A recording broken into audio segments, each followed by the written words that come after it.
নমস্কার, আমার নাম পূর্বায়ন দে। আমি দক্ষিণেশ্বর উচ্চ বিদ্যালয়ে অষ্টম শ্রেণীর ছাত্র।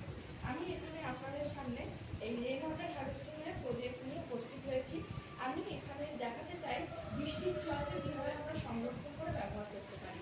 পৃথিবীর এখন সবথেকে বড় সমস্যা হচ্ছে জলের সমস্যা। সেখানে যদি আমাদের পৃথিবীতে মাঝে মাঝে বৃষ্টি হয়, সেই বৃষ্টির জলকে সংরক্ষণ করে তাকে পরিশুদ্ধ করে তাকে পানীয় জল বা ব্যবহারযোগ্য জলে রূপান্তরিত করতে পারি, তাহলে আমাদের পৃথিবীর সেই সমস্যা অনেকটা হলেও মেটানো যেতে পারে। এখানে বৃষ্টির জল এভাবে ছাদের মধ্যে ট্যাঙ্ক দিয়ে সংরক্ষণ করছি এবং তাকে প্রাকৃতিক ফিল্টার, মুড়ি, বালি, কাপড় ইত্যাদি দিয়ে ফিল্টার পরিশুদ্ধ করে তাকে ব্যবহারযোগ্য জল বা পানীয় জলে রূপান্তরিত করছি।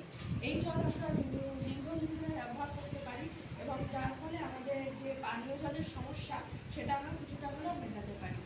আমাদের সকলেরই যে সমস্যা পানীয় জলের অভাব, সেটা যদি আমরা সকলে মিলে সচেষ্ট হই এবং সকলে মিলে যদি সচেতন হই, তাহলে সেই সমস্যা হয়তো আমরা অনেক